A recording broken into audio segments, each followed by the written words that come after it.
Middle education के एक धमाकेदार वीडियो में आपका स्वागत है। जैसे कि आप देख रहे हैं कि आपके सामने मिडिल एजुकेशन द्वारा बनाया गया एक मॉडल क्वेश्चन पेपर है। एंड आपको पता है ना कि जिस भी मॉडल क्वेश्चन पेपर को मैं कवर करता हूं बहुत ज्यादा इंपॉर्टेंट होता है एंड आपको उस वीडियो से बहुत कुछ सीखने को मिलता है। इसी सिलसिले में स्टूडेंट्स अब आपके सामने एप्लीकेशन और लेटर लिखने का एक ऐसा फॉर्मेट बताने जा रहा हूं जिसके माध्यम से आसानी से चाहे कोई भी क्वेश्चन आ जाए, किसी भी सेट में आ जाए, आप लिख पाएंगे। यकीन मानिए इस वीडियो को देखने के बाद आपको ऐसा नहीं लगेगा कि सर मेरे से एप्लीकेशन नहीं बन रहा या फिर सर मेरे से लेटर नहीं बन रहा है। और ऐसा फॉरवर्ड बताऊंगा जिसके माध्यम से ना बनते हुए भी ना चाहते हुए भी तुम्हारे अच्छे नंबर आएंगे एग्जाम में। एंड तुमको अब एप्लीकेशन और लेटर रटना नहीं पड़ेगा, बल्कि चुटकियों में तुम अवे बैठे बैठे सॉल्व कर पाओगे। वीडियो में तक बने रहिएगा, बहुत कुछ सीखने को मिलेगा। एंड वीडियो एंड होते होते आपका नॉलेज एक नेक्स्ट लेवल पे जाएगा। आपने इंग्लिश में देखा होगा, इंग्लिश में एक खासियत है जो कि है प्रश्न क्रमांक आपके 4 में। प्रश्न क्रमांक 4 में हमेशा सबसे पहले ऊपर देगा एक एप्लीकेशन लिखो एंड इसी के अथवा में घुमा फिरा करके बोलता है भाई साहब अब एक लेटर लिख के दिखाओ, चाहे दोस्त को लिखो, पिता को लिखो, माता को लिखो, भाई बहन या फिर किसी को भी लिखो। तो समझो कि एक एप्लीकेशन देता है, दूसरा इन्विटेशन के लिए एक लेटर देता है और आपको दो में से एक करना होता है। मैं तो दोनों का शॉर्ट ट्रिक बताऊंगा, फॉर्मेट बताऊंगा जिसके माध्यम से आप पूरे में से पूरे नंबर ला पाए। अगर आप एक को भी अच्छे समझ लिए तो समझो तुम्हारा काम हो गया। अच्छा, उसके पहले है जरा हम देखेंगे कि आखिरकार लेटर और एप्लीकेशन में डिफरेंट क्या है। अगर मैं थोड़ी डेप्थ में घुसता हूं अंग्रेजी की तरफ तो दोनों को एक आसान भाषा में लेटर ही कहते हैं। एक को कहते हैं इनफॉर्मल लेटर, दूसरा कहता है फॉर्मल लेटर। अब आपके मन में प्रश्न उठेगा सर ये फॉर्मल एंड इनफॉर्मल होता क्या है, जरा समझो। फॉर्मल लेटर की बात करता हूं तो इसे सिंपल सा एक आसान भाषा में कहते हैं एप्लीकेशन। अब एप्लीकेशन तुमको पता ही होगा कि एप्लीकेशन हम स्कूल के प्रिंसिपल साहब को लिखते हैं, एप्लीकेशन कलेक्टर साहब को लिखते हैं कि भाई हमारा लाउड स्पीकर बहुत ज्यादा बज रहा है उसे बंद करा दीजिए। हम नगर पालिका को लिखते हैं, हम ग्राम पंचायत को लिखते हैं। इनको जो भी लेटर लिखते हैं उन्हें कहते हैं फॉर्मल लेटर, मतलब एप्लीकेशन। तो एक चीज ध्यान में रखिएगा कि ऐसा पत्र जब हम किसी सरकारी कार्यालय में लिखें, चाहे कोई भी हो, चाहे आपका कलेक्ट्रेट हो या फिर स्कूल हो या फिर कुछ भी हो, ऐसा कोई लेटर जब हम सरकारी कार्यालय में लिखते हैं तो उसे कहते हैं एप्लीकेशन, मतलब फॉर्मल लेटर। एंड यहीं पर मैं इनफॉर्मल की बात करता हूं तो ऐसा कोई पत्र जब अपने दोस्त को लिखिए, क्या ये दोस्त यार गर्मी छुट्टी में चलो मजे करते हैं, इनफॉर्मल लेटर है।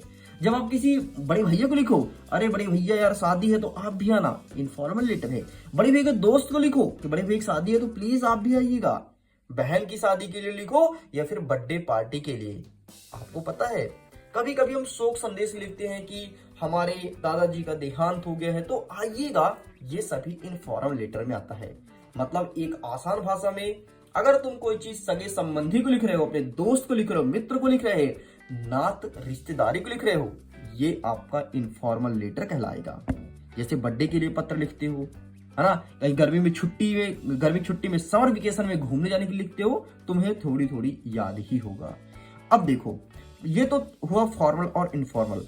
परीक्षा की दृष्टिकोण से 4 नंबर का फॉर्मल भी रहता है, 4 नंबर का इनफॉर्मल रहता है। मतलब अथवा में दिया रहेगा, एक आपको अटेंड करना होता है। इस वीडियो में हम सीखेंगे कि फॉर्मल लेटर मतलब एप्लीकेशन लिखने का एक ऐसा फॉर्मेट जिसके माध्यम से कोई भी एप्लीकेशन को लिख पाएंगे। एंड एग्जाम के दृष्टिकोण से कौन कौन सा महत्वपूर्ण है ये भी डिस्कस करने वाला हूं। तो चलिए ये सब हम साइड करते हैं एंड जो हम फॉर्मेटिंग करके लाए हैं उस पर एक नजर डालते हैं। तो ये रहा भाई साहब आपका फॉर्मेट। ये केवल और केवल फॉर्मेट है, किसी चीज का एप्लीकेशन नहीं है, इस चीज को ध्यान रखना। चाहे कोई भी एप्लीकेशन पूछे, बस इतना चीज कॉमन रखना है। जरा सुनिएगा क्या यहाँ पे लिखा है, to the principal government higher secondary school. आपके जो भी शहर का नाम हो यहाँ पर आपको अपने शहर का नाम लिखना है। सपोज कीजिए कि मैंने यहाँ पर भोपाल लिख रखा है, अगर आप शहडोल से है तो शहडोल लिखेंगे, जबलपुर से तो जबलपुर लिखेंगे, इंदौर से तो इंदौर लिखेंगे। जिस भी शहर से आप बिलोंग करते हैं अपने शहर का नाम यहाँ पर आपको लिखना है, इस चीज को ध्यान रखना। इतना समझ आया। एंड मैं सब्जेक्ट की बात करूं तो एन एप्लीकेशन फॉर, इतना लिखने के बाद यहां पर मैंने डैश डैश कर दिया। अब जिसके बारे में बोला है वो लिखेंगे। जैसे सपोज करते हैं टीसी के बारे में लिखा है तो हम लिखेंगे एन एप्लीकेशन फॉर टीसी, यहां पर लिख देंगे टीसी। सपोज करते हैं सीसी के बारे में लिखा है तो लिखेंगे एन एप्लीकेशन फॉर सीसी। अरे सीसी मतलब कैरेक्टर सर्टिफिकेट, ठीक। तो इस फॉर्मेट में आपको सीसी भरना है। और अगर आप यकीन मानो इतना कर लेते हो तो 1 नंबर तुम्हारा फिक्स हो गया। इसके लिए 1 नंबर देता है एमपी बोर्ड आपको। अब बताइए कितनी छोटी सी चीज है यार, चीज बहुत छोटी है। और इतना कौन नहीं जानता अपने स्कूल का नाम, कौन नहीं जानता प्रिंसिपल साहब को लिखना है, कौन नहीं जानता अपने शहर का नाम, इतना भी नहीं कर पाओगे। एंड किसके बारे में पूछा है तो तुम्हारे प्रश्न में दिया होता है ना। जैसे देखो यहाँ पे लिखा है write an application for your principal to issue transfer certificate. तो सिंपल से लिखना क्या है, an application for TC transfer certificate. ये तो तुम्हारे प्रश्न में लिखा है। बताओ इतनी छोटे सा काम करने पे 1 नंबर मिलता है। अब बताओ क्या तुम नहीं ला पाओगे, आसानी से ले आओगे ना। एंड आगे बढ़ते हैं। नेक्स्ट जो सर से स्टार्ट होता है एंड यहां तक जाता है प्लीज इशू तक, इसके लिए मिलता है 2 नंबर। एंड इसे कहते हैं बॉडी। जैसे ये तुम्हारा सिर हो गया, ये तुम्हारा बॉडी हो गया, मतलब तुम्हारा गले से लेकर के और तुम्हारे पैर तक का। एंड ये तुम्हारा पैर हो गया, ठीक। तो अब योर ओबिडेंटली अपना नाम और अपना कक्षा लिखोगे तो इसके लिए मिलेगा 1 नंबर। अब बताओ कि ऐसा कौन स्टूडेंट जो अपना नाम नहीं जानता। अरे भाई तुमसे इंग्लिश पढ़ते आए या ना आए, तुमसे कुछ करते आए ना, तुमको तुम्हारा नाम पता होगा। अगर तुम्हारा नाम पप्पू है तो पप्पू ही होगा, कल्लू है तो कल्लू ही होगा। तो अपना नाम यहां पर लिखिएगा। लेकिन ध्यान रखिएगा कभी भी बोर्ड एग्जामिनेशन की कॉपी में यहां पर नाम नहीं लिखते। अब बोलोगे साहब हमारा तो कक्षा 9वीं है, हम तो बोर्ड नहीं दे रहे हैं। अरे हाँ यार मुझे पता है, तुम वार्षिक एग्जाम दे रहे हो ना, यहाँ पर नाम मत लिखना। फिर क्या लिखोगे, तो आप इंग्लिश में लिखना है तो XYZ लिख करके काम चला सकते हो।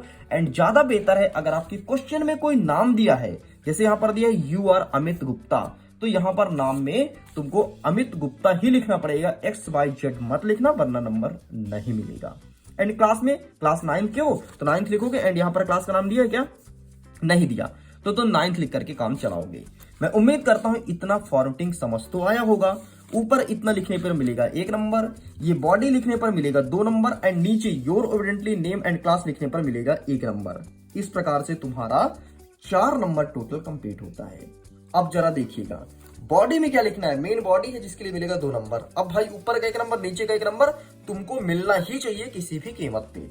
अब देखो बॉडी में मैंने कुछ सेंटेंस लिख दिया, इतना आधा में लिख दिया हूं, मतलब तुम्हारा 1 नंबर का काम मैं कर दिया। अब बचेगा 1 नंबर का काम, मतलब 3 नंबर तो तुम्हारे इस फॉर्मेट से मिल रहा है।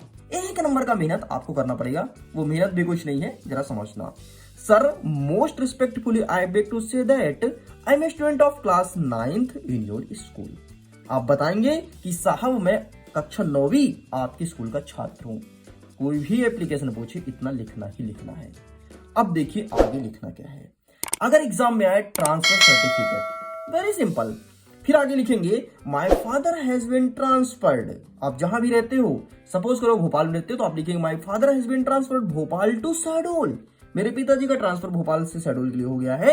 आई कैन नॉट स्टडी हेयर, मैं यहाँ पढ़ाई नहीं कर सकता, sorry I can not continue my study hair, please issue my TC. खत्म। ये देखो यहाँ पे मैं लिखा हूं please issue my TC and thank you लिख देना है। इतना सरल था, आसानी से कर पाएंगे ना। एंड अगर सीसी के बारे में तो आप क्या लिखेंगे, most respectfully I beg to say that I am student of class 9th in your school.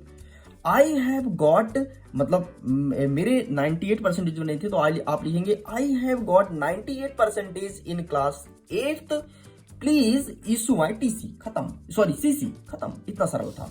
And आपके एग्जाम पॉइंट ऑफ व्यू से इंपॉर्टेंट कौन कौन सा है देखिए। आपके एग्जाम में पूछेगा write an application to your principal issue transfer certificate, TC वाला याद कर गया ना। एंड आपके पेपर में भी आया है। नेक्स्ट आपको देखना है write an application to your principal requesting him to issue school book from book bank, मतलब स्कूल से आपको किताब लेना है उधारी में। अब समझिए कैसे लेंगे भाई, कैसे लेंगे, तरीका क्या है। अरे मैं तुमको हिंदी बोल, तुम क्या करोगे, जाओगे स्कूल में प्रिंसिपल साहब के पास, बोलोगे प्रिंसिपल साहब ऐसी ऐसी बातें हैं, तो कैसी कैसी बातें हिंदी में जरा समझना तुम। देखो ये तुम्हारे ऊपर का सेम रहेगा, कोई दिक्कत? बोलोगे साहब कोई दिक्कत नहीं। एन एप्लीकेशन फॉर क्या लिख दोगे? N application for school book bank, क्योंकि तुम्हारे प्रश्न में क्या दिया बेटा, ये दिया है ना books from school book bank, कितना लिख दोगे? तुम्हारा 1 नंबर बन गया। नीचे क्या लिख दोगे? यार योर ओबिडेंटली, नाम और कक्षा, इतना लिखोगे, 1 नंबर बन गया। अब जरा बात करते हैं बॉडी की तरफ। हिंदी में समझना। हिंदी में सपोज करो कि हमको स्कूल से किताब चाहिए, तो हम क्या बहाना मारेंगे? हम सर से बोलेंगे सर मैं आपके कक्षा 9वीं का छात्र हूं, आपके यहाँ पढ़ाई करता हूं। सर मेरे पिताजी की आर्थिक स्थिति इतनी अच्छी नहीं है कि मैं किताब को अफोर्ड कर सकूं, मतलब खरीद सकूं।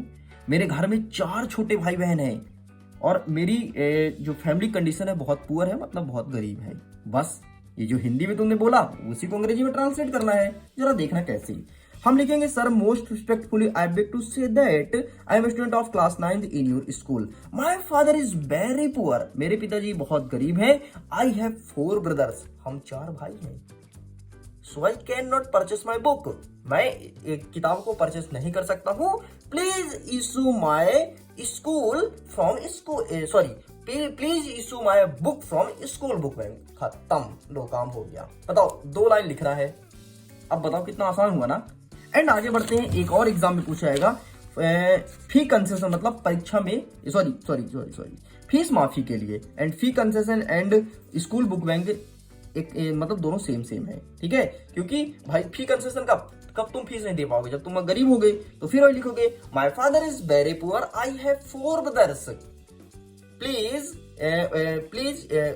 इशू तो इसमें लिख देंगे आई हैव 4 ब्रदर्स सो आई पे माई स्कूल फी। बस खत्म, इतना लिखोगे। भाई मैं स्कूल का पैसा नहीं दे पाऊंगा, है ना, छुट्टी, तो हमें प्लीज हमें रिलीफ दीजिए या फिर हमें कुछ रिक्वेस्ट करके हमारे पैसे को माफ करवाइए। एंड चौथा देखिएगा, write an application to your principal to grant you 10 days leave as have to go for marriage of your brother and sisters. मतलब ब्रदर पूछे या फिर सिस्टर पूछ सकता है। क्या बोल रहा है कि आपको एप्लीकेशन लिखना है, प्रिंसिपल साहब को लिखना है, 10 दिन की छुट्टी के लिए 10 days लिखा है, ठीक है। अब इसको कैसे लिखोगे?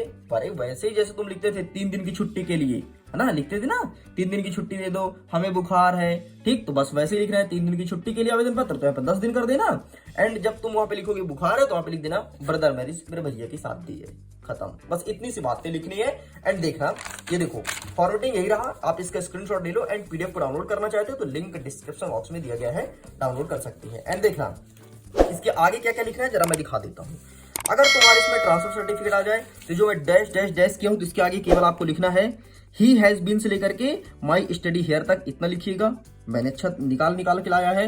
नेक्स्ट अगर आपकी स्कूल में आ जाए कि स्कूल बुक बैंक वाला आ जाए, तो my father is very poor से स्टार्ट करेंगे एंड यहाँ तक मी बुक्स तक लिख के कंप्लीट करेंगे। अगर नेक्स्ट आ जाए कौन सा फी कंसेशन के ऊपर, तो आपको my father is very poor से स्टार्ट करेंगे एंड इंक्लूडिंग मी तक कंप्लीट करेंगे। एंड मैं बता देता हूँ बेटा, एक चीज ध्यान रखना, चाहे फी कंसेशन आए चाहे स्कूल बुक बैंक आए, दोनों का सेम टू सेम है। बस आपको चेंजिंग करनी पड़ेगी तो सब्जेक्ट में, बाकी टोटल सेम रहेगा, तो आप कोई भी लिख के काम चला सकते हो। कैसा लगा एप्लीकेशन लिखने का सही फॉर्मेट? वीडियो पसंद है तो वीडियो को लाइक करके अपने दोस्तों के साथ साझा कीजिएगा। एंड जल्द ही हम आपके साथ मिलेंगे अब, अथवा मैं देखेंगे कि लेटर को लिखने का सही फॉर्मेट क्या होता है, ऐसे ही आसान भाषा में लेटर लिखने बता दूंगा। एंड बस आपको अपने एग्जाम पॉइंट ऑफ व्यू से 4 अच्छे से प्रिपेयर कर लेना, तुम्हारा काम हो जाएगा। डेफिनेटली एग्जाम में अच्छा स्कोर गेन करोगे। वीडियो पसंद है तो वीडियो को लाइक करके दोस्तों के साथ शेयर कीजिएगा। पहली बार चैनल को सब्सक्राइब जरूर कीजिएगा। जल्दी मिलते हैं हम लेटर लिखने के सही तरीके के साथ एंड लेटर फॉरवर्डिंग के साथ आगे बढ़ेंगे और एग्जाम में अच्छा स्कोर गेन करेंगे। इतना ही नहीं, इसके साथ हम ऐसे और एक्सेट्रा जितने भी आगे चीजें हैं हम क्रमशः कवर करने वाले हैं। वीडियो गेन करता हूं। Okay, bye bye.